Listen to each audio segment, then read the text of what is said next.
Dan saat saya berkomunikasi, dan sosok ini hanya bilang, ini daerah kekuasaan saya.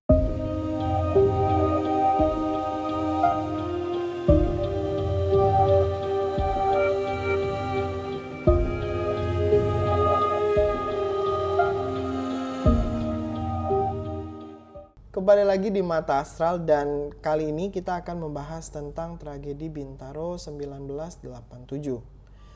Pada Senin pagi, tanggal 19 Oktober 1987 dihebohkan dengan berita kecelakaan kereta api yang terjadi di daerah Pondok Betung, Bintaro, Jakarta Selatan.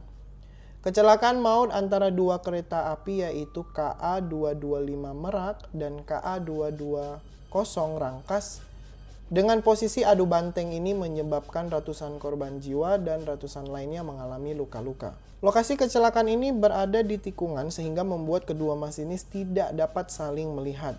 Sadar adanya kereta lain di lintasan yang sama, pastinya sudah terlambat bagi masinis untuk menghentikan laju kereta karena jarak antara keduanya sangat dekat. Dan kejadian ini merupakan sejarah terkelam dalam perkeretaapian Indonesia.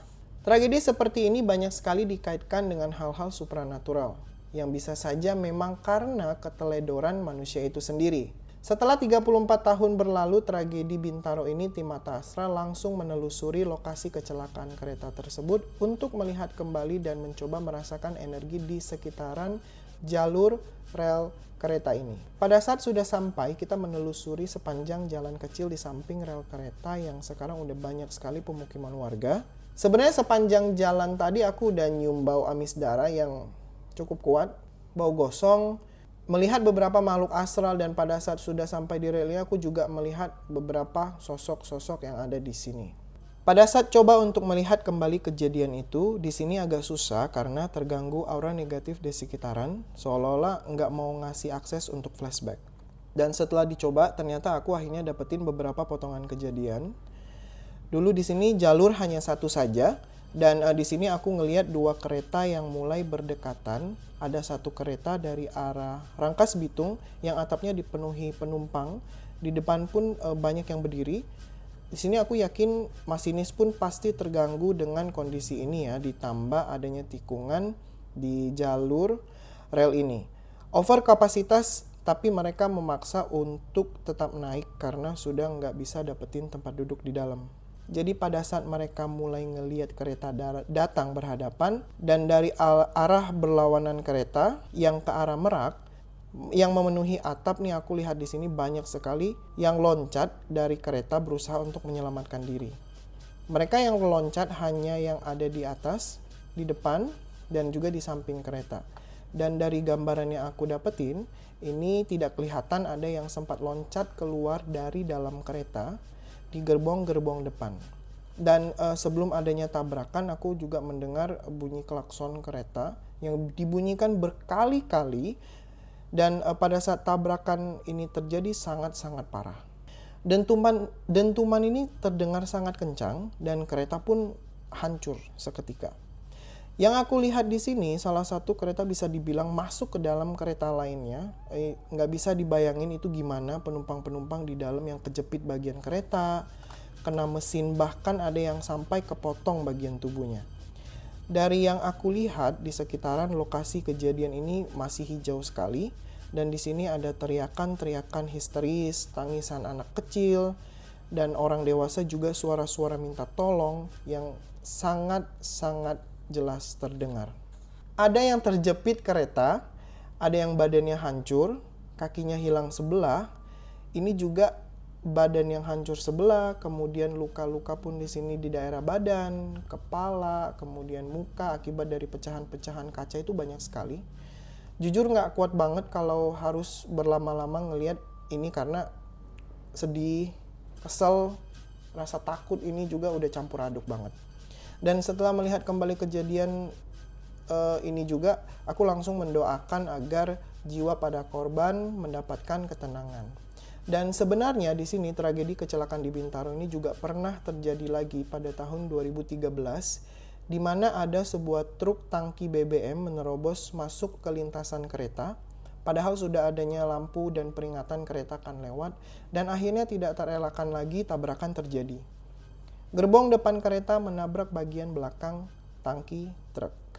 Di sini energi negatif cukup besar, tapi tidak sebesar dulu. Dan yang aku lihat juga di beberapa titik jalur kereta ini, sudah beberapa kali sempat dibersihkan, biar sisa-sisa energi negatif itu dapat dihilangkan. Sebenarnya di sini juga saya mendengar banyak sekali teriakan dan tangisan minta tolong, kayak bantu saya, ada yang nanya kaki saya di mana, kayak gitu. Dan pada saat saya ingin mencoba merasakan energi itu, tiba-tiba aku ngerasain ada sesuatu di kaki aku, dan pas aku ngeliat itu ada 3 tangan yang cuman sampai lengan aja, dan ada satu yang kebakar sampai ngelupas dan kelihatan daging di dalam, dan darahnya juga kayak mengucur keluar dari luka itu. Jadi agak susah untuk melepaskan diri dari tangan-tangan ini karena cengkeraman mereka cukup kuat terasa dan teriakan semakin jelas. Dan masih di tepian rel kereta ini, selain ada beberapa potongan-potongan tubuh, ada juga makhluk astral yang cukup menyeramkan ya di sini.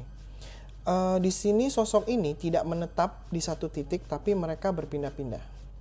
Sosok ini hanya kelihatan kepala saja, besar sekali, matanya gede, merah sekali, kemudian gigi-giginya ngeruncing, dan banyak sekali darah di sekitaran mukanya. Dan saat saya berkomunikasi, dan sosok ini hanya bilang, ini daerah kekuasaan saya. Kemudian ada sosok anak-anak kecil, kira-kira selutut orang dewasa. Di sini juga ada kelihatan sosok ular berwarna hitam, panjangnya kurang lebih 5 meter. Sisinya hitam, mengkilat sekali. Tapi ular ini hanya sebentar saja menampakkan sosoknya, dan juga ada sosok laki-laki yang setengah badan kirinya tuh hancur. Luka robek yang cukup parah ditambah dengan keluarnya darah dari luka itu. Dan sosok laki-laki ini pada saat saya berkomunikasi dibilang, tolong saya, badan hancur saya ini sakit sekali. Saya mau pulang untuk nengokin anak sama istri di rumah. Pada saat saya bertanya, rumahnya ada di mana? Sosok ini langsung menunduk dan menangis. Dan aku langsung berdoa untuk sosok ini, dan pada saat aku buka mata, sosok ini pun sudah menghilang dari hadapan saya. Dan ada juga sosok anak kecil nih di sini, tepat di samping aku. Dia bilang, kakak jangan lama-lama di sini ya. Terima kasih udah mau mendoakan kita yang ada di sini, katanya gitu. Aku hanya bisa tersenyum, dan anak kecil itu pun langsung menjauh dari aku. Sebenarnya kita tahu banyak sekali kejadian kecelakaan di lintasan kereta api ya, terutama mereka yang suka melintasi jalur kereta api, dan katanya ada gangguan secara astral bagi yang melintas. Itu mereka nggak bisa dengar adanya suara teriakan dari orang lain, kemudian ataupun suara dari kereta api itu sendiri. Pada jalur-jalur kereta, apalagi yang sering terjadi kecelakaan, biasanya memang menyisakan sisa-sisa energi negatif, dan juga bisa karena ada gangguan astral. Beberapa kali aku pernah ketemu dengan sosok korban di lintasan kereta api. Ada dari mereka yang tidak menerima kematian ya, seperti itu, dan ingin membuat manusia celaka pada saat kita sedang melintasi jalur kereta. Apalagi pikiran yang sedang kosong, kalut ataupun galau itu sangat berbahaya, karena energi tersebut dapat diserap dan akan membuat seseorang melakukan hal-hal yang dapat membuat orang itu kehilangan nyawa. Dan ini untuk teman-teman, kalau ada orang nih misalnya kayak ngelamun dan kelihatannya sedang linglung, bengong gitu, aku sangat nyaranin untuk ngajak ngobrol, basa-basi lah gitu, agar pikiran mereka sedikit teralihkan. Dan jika ada yang dipanggil-panggil nggak mendengar dengan kondisi yang membahayakan, misalnya akan ada kereta lewat gitu, tepuk aja punggungnya atau pundaknya, itu nggak apa-apa. Jadi sampai orang itu tersadar gitu. Hilangkan pikiran-pikiran negatif seperti pikiran kosong, galau, dan kalut itu ya, atau orang yang emosinya sedang tidak terkontrol gitu. Banyak sekali pemikiran orang yang selalu mengaitkan suatu kecelakaan dengan hal-hal mistis. Namun itu nggak sepenuhnya benar. Harusnya kita cari tahu dulu nih ya, ada faktor-faktor lain penyebab kecelakaan, mungkin secara teknis, human error, ataupun yang lainnya. Jadi apalagi di tempat-tempat bekas kecelakaan nih, atau dipercaya daerah ini ada aura mistisnya yang sangat kuat gitu. Misalnya biasanya orang-orang suka jadiin tempat ini kayak tempat pesugihan, tempat uji nyali gitu ya, hanya untuk kepentingan tersendiri gitu. Jadi menurut aku itu nggak perlu dilakukan, karena kalau kayak gitu kalian itu juga kayak membantu menciptakan energi atau aura negatif yang sangat besar gitu untuk mereka. Jadi sebagai penutup nih untuk teman-teman semua, jangan lupa berdoa setiap keluar rumah pada saat ingin beraktivitas atau melakukan perjalanan ya, agar selalu dilindungi oleh Tuhan. Jangan lupa untuk subscribe YouTube kita, follow TikTok dan juga Instagram kita, dan selalu support kita dimanapun kita berada.